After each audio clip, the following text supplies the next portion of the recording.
What you refer to as my body right now is an accumulation of food, it's a heap of food. What you call as my mind, largely in people's experience, is an accumulation of impressions over a period of time. Agreed. Whatever you gather, you can only claim it's mine, you cannot say it's me, isn't it? A piece of earth you picked up and made body out of it. But that piece of earth, you're so deeply identified, you believe it is you. You are deeply, deeply identified with things that you are not. This is the nature of physicality. Physicality is essentially cyclical, whether it's atomic or cosmic, everything is cyclical. The moment you're identified with physical nature, time is a big factor. If you dissociate yourself with your physical nature, if you sit here and if you have a little space between you and your physical body, because what you call as my body is an accumulated process. It is something that you accumulated, it's just a piece of the planet. If a little space comes between you and your body, suddenly time is not a factor. To such an extent, we have any number of people, this may be very difficult for a Western audience to digest, but I have seen yogis who have not moved from the place they were sitting for over 6 months, 7 months, just in the same place. By any normal standards, your body should not survive that. But once they sit down, they won't move, just like that, not moving at all. Because once you distance yourself from your physiological process, time is not a factor. Right now you're sitting here, it's not your watch which is keeping the time, it's your body. If I make you sit here for 3 hours, your body says it's enough. But suppose you did not have a body, we are going to sit here for 3,000 years, what's the problem? So essentially, because of your rooting in your physical platform, which you call as the body, which you built over a period of time from the accumulations that you gathered from this planet, that is the basis of experience of time. If you distance yourself from that, there is no consequence of time on you. What is the you that can be separated from the physical? Is it a fact that you gathered your body over a period of time? It's a fact that this body gathered together over a period of time, and it may be that I emerge as a consequence of that, this feeling of I, as opposed to me doing the gathering. Tell me, you've been having lunch and dinner or… Have I been having lunch and dinner? Yeah. Yeah, this dynamic accumulation has been eating plenty, yeah. So what you refer to as my body right now is an accumulation of food, it's a heap of food. Not a pleasant way to describe you, but it is. What you call as my mind, largely in people's experience, is an accumulation of impressions over a period of time. Agreed. So, if you have to gather this much of impressions and this much of body, something more fundamental must be there, isn't it? Houston, Texas is an accumulation of roadways and buildings, but we wouldn't say that Houston was there and then gathered the You are buildings. not a piece of geography. You are not a piece of geography, are you? Well, I may be exactly that, a physical being. I'll tell you why, from my perspective, that seems like a possibility. It's because we're across the street from the world's largest medical center, and every day there are thousands of people there whose geography is changing because of Alzheimer's or stroke or tumor or traumatic brain injury, and who they are changes. It doesn't seem like there's something fundamental that outlasts damage to the tissue. See, you're talking about thought and emotion. The biggest mistake we have made is, we have given too much significance to human thought. Whatever you think is only happening from the limited data that you have gathered, yes or no? Agreed. Yes. So the data that you and me have gathered, however big we may think it is, in terms of the cosmos, it's minuscule, it's nothing. It's really not of any consequence. So from this minuscule of data that we have gathered, we are generating some thought which could be useful in making our lives, it could be useful in creating a few things, it could be useful fundamentally for our survival and to enhancement of our survival process. all this. But it doesn't give you access to life. Thought and emotion is psychological drama that's happening within you. You can conduct it any way you want. You're talking about somebody had a tumor or Alzheimer's or an accident or something and the drama went wrong.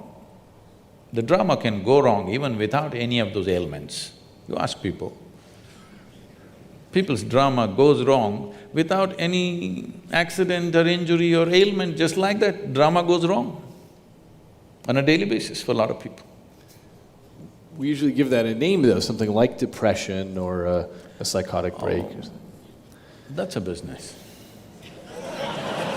Not one I'm making any money on. I'm saying there's only this much. Either your faculties are taking instructions from you or they have become compulsive for some reason, all right? Either your body and mind, you can conduct it consciously or it's become compulsive. That's all that's happening. Whether you call it physical ailment or mental ailment, all that's happened is just this, that your fundamental faculties of existence on this planet is your body and your mind. These two things, you have lost grip over them. So it can become this kind of ailment or that kind of ailment or whatever, but fundamentally you have lost charge. That's all that's happened. If your body and your brain took instructions from you, would you create depression? Would you create illness? Would you create anything? You would create highest level of pleasantness for you, isn't it? We certainly would if there were a separate you that could gain that control. See, we can come to this like this. There is something called… because I see that you keep referring my brain. If you say my brain, that means it's yours. What is yours can't be you, right? It's a colloquialism that we use because I need to refer to this one in here. I need to specify which brain I'm talking about. See, when I say my hand, I know even without my hand I can still exist. Similarly, if certain parts of the brain are gone, our ability to think and feel the way we were doing it earlier may be gone, but still that person is not gone. That's the question. So if I lose a little part of my finger, I'm still me, but if I lose a chunk of brain tissue that same size, I can be someone completely different. I can lose… you're talking about personality. Personality is again an acquired thing. Beyond personality, I can lose memory, I can lose consciousness, of course, I can lose the ability to perceive reality the way that we do now. I might become colorblind because of a lesion, because of damage to a particular part of my brain. I lose the ability to understand what objects are. Okay, let's come to this.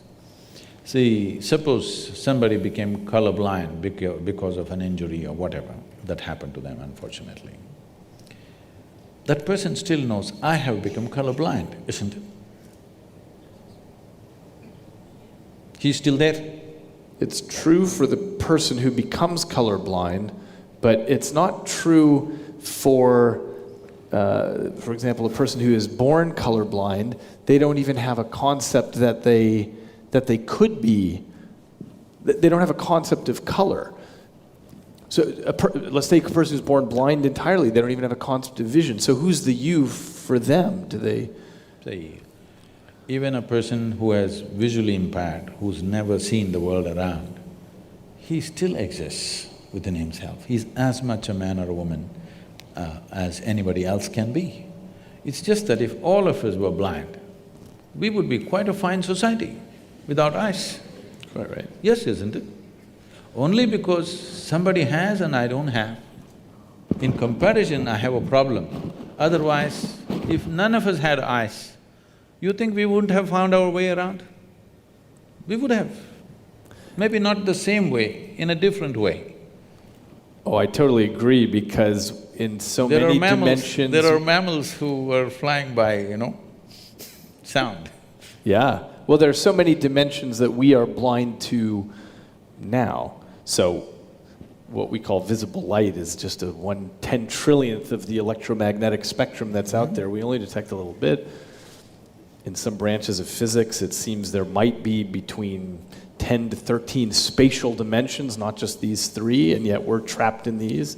We are moving away from consciousness to perception. But my point is we're already blind to most of the world. So I agree with you that, okay, so let's move back to perception. See, what an individual life is, you cannot disagree that you're life, are you? You're a piece of life, I'm a piece of life, everybody is. What kind of personalities we have acquired, what kind of likes and dislikes we have acquired, what kinds of gods and demons we have acquired, what kinds of other things we've acquired is a social process that's happened to us, cultural and social process. If you were born in a different part of the world, it would be entirely different. Depending upon what we are exposed to, these are impressions that we have taken in, phenomenal amount of impressions. Leaving that aside, let's look at one fundamental.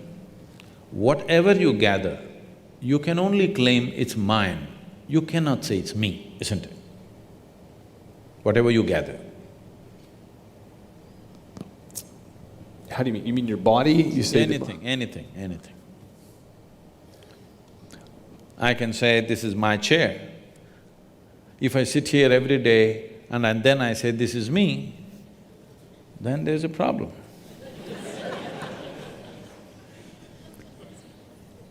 I think there's a possibility that it's exactly what happens, that the stuff that this piece of life can end up controlling becomes me. The reason I think of this as my hand is because it's most of the time is under the control. My hand is okay, no problem. My hand is okay, me is the problem. What did you say, me? My hand means it belongs to you, no problem with that. When it becomes me, then it leads to a completely distortion of perception.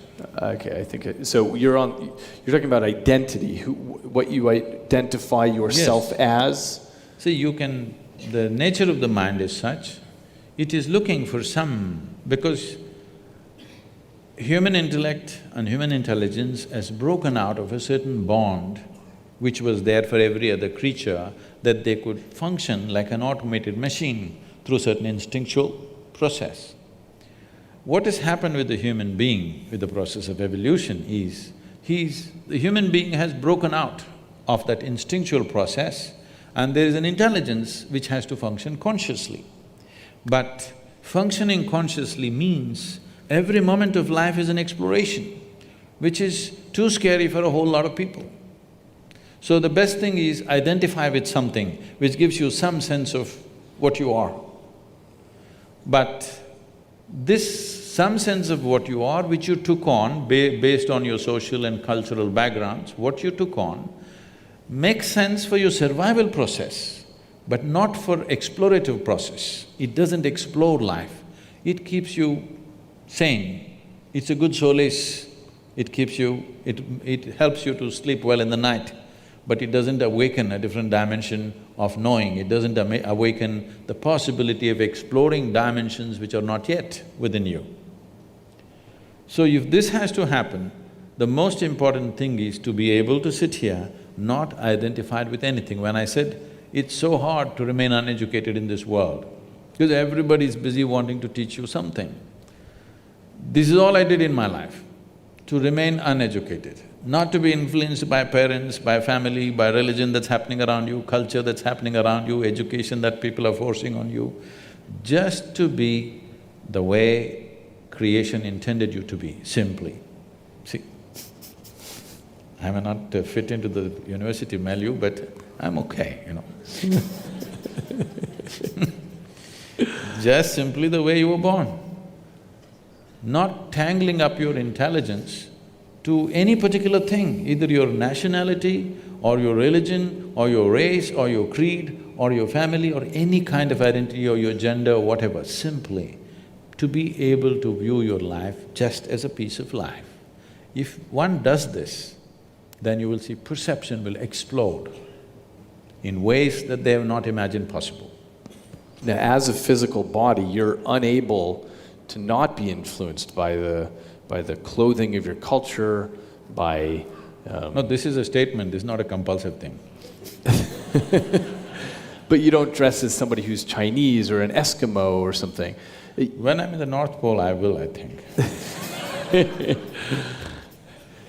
So you can't help, so from my perspective, there's this issue of brain plasticity, which is to say that we absorb what's coming in. And I think it's exactly consistent with your description about who you are in the end is an accumulation of all these perceptions. There's also the case that we come to the table with some pre-programming in our DNA, which I think is consistent with what you're talking about, is the memory of all of your ancestors leading up to this point.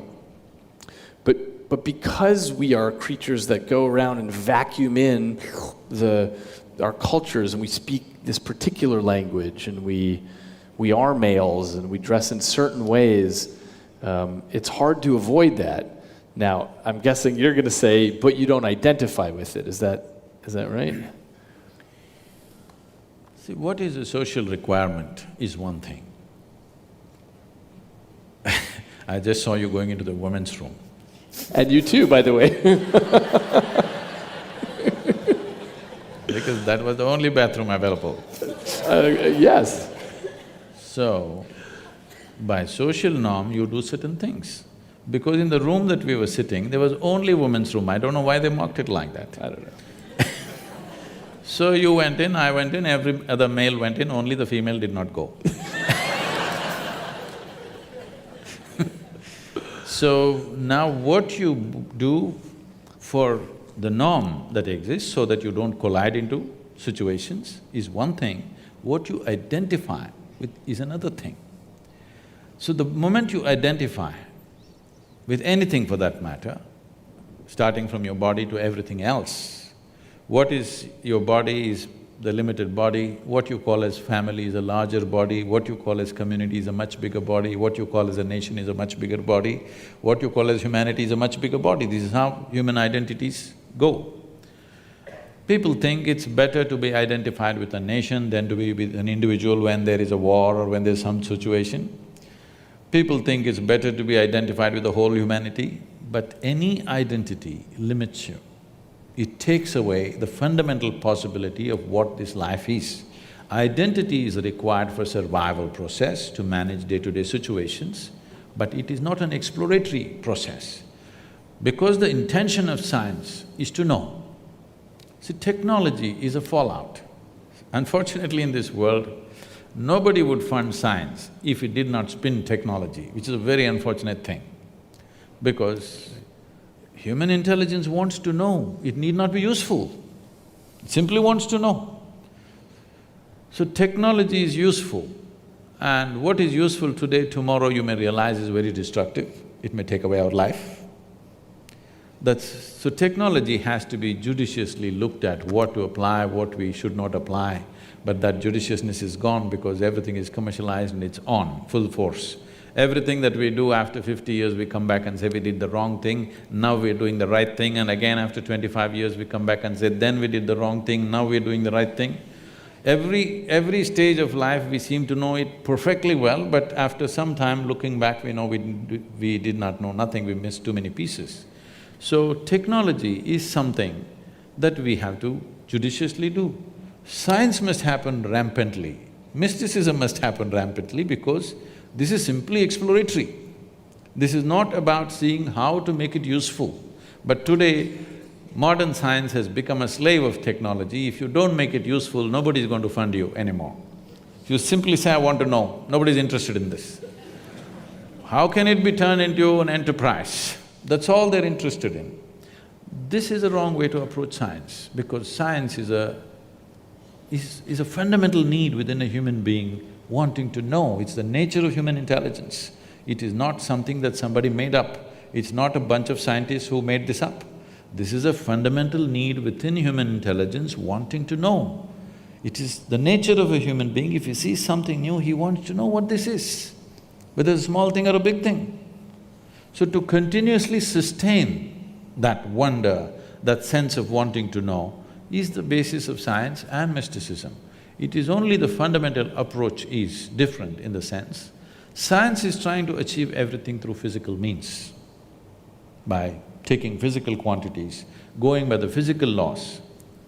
But physical is like the peel of the fruit, it has no purpose of its own.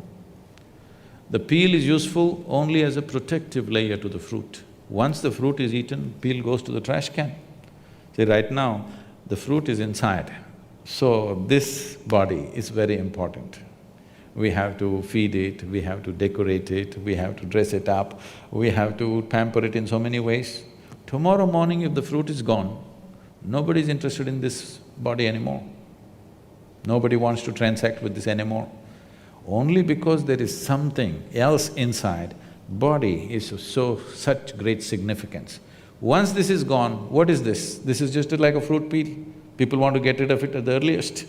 At least in America, they dress it up. In India, within 4 hours, you must get rid of the body. That's the rule. Because once it's dead, leave the dead to the dead, somebody said long time ago. Once, as long as they're alive, you do whatever. Once they're dead, you're done. Because the peel is meaningless without the fruit. What you call as my body is an accumulation that you slowly gathered, isn't it?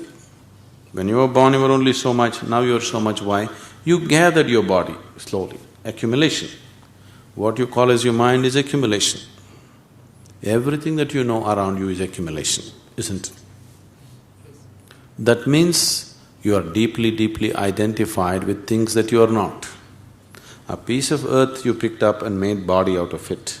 But that piece of earth, you're so deeply identified, you believe it is you. Till you fall dead, you go on believing this, isn't it? Isn't it so? So right now, you have gotten distorted vision. If you stop your distortions and come back to your original nature, that's enlightenment. What do I have to do? There is really nothing to do. If you don't do anything, it will happen. But right now you have gotten into a mental state that there is no way you can do nothing. All the time you are out doing something. You think if you don't do anything, something will happen. Yes, it will happen, something fantastic will happen, but you have not allowed yourself in that state for a moment. So, to bring you to that state where you can do nothing, we will have to make you do many things. Otherwise, you won't sit in one place, isn't it? If you simply sit here and don't do anything, either with your body or with your mind or with your emotions, the reality of the existence will burst forth within you, nobody to stop it. It is just that you are constantly on.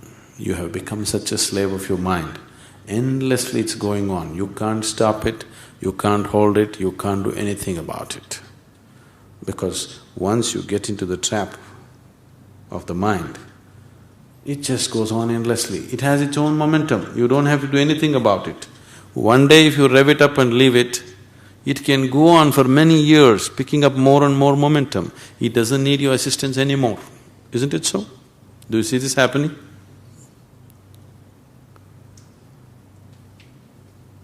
People who are reasonably happy in the world are those people who got a little break from the nonsense in their head, that's all.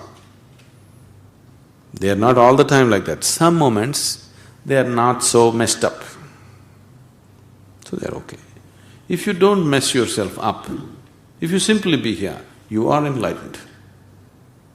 But you can't keep your hands off it all the time, it's on it. So slowly with yoga, all these postures, we'll tie your hands up in such a way that you can't mess with it, because you're in a posture. Somehow. We'll do it to you somehow. I must tell you my experience of this, I don't subject to these indignities anymore. Many years ago, it happened that somebody wanted to… I was in some institute in India and it was a little bit of an obligation, I said, okay. They wanted to study my… measure my gamma waves in my brain. I did not know I had gamma waves in my brain. They said, no, you have, we want to study, you meditate. I said, I don't know any meditation. They said, you teach meditation to everybody. I said, yes, I teach them because they don't know how to sit still. You teach them methods of sitting still. If you want, I'll sit still. But their problem is their scientific study, they want the name of the meditation, the method and what happens to the gamma wave, something. That's how the process is. Then I sat still, they put some 14 electrodes to me and I sat there. After some time, maybe 15–20 minutes, with some metallic object, they started hitting my knee. I thought, okay, part of their experiment and I sat there. Then my ankles, you know that funny place? Yeah. That very painful place? They're hitting that place. I thought, okay, it's their experiment, damn experiment, it's painful. But it became very persistent and extremely painful. Then I slowly opened my eyes, okay, why am I being beaten up like this? I opened my eyes and they were all giving me a weird look. I said, did I do something wrong? They said, according to our instruments, you are dead. I said, that's a great diagnosis. And then they said, you're either dead or you're brain dead.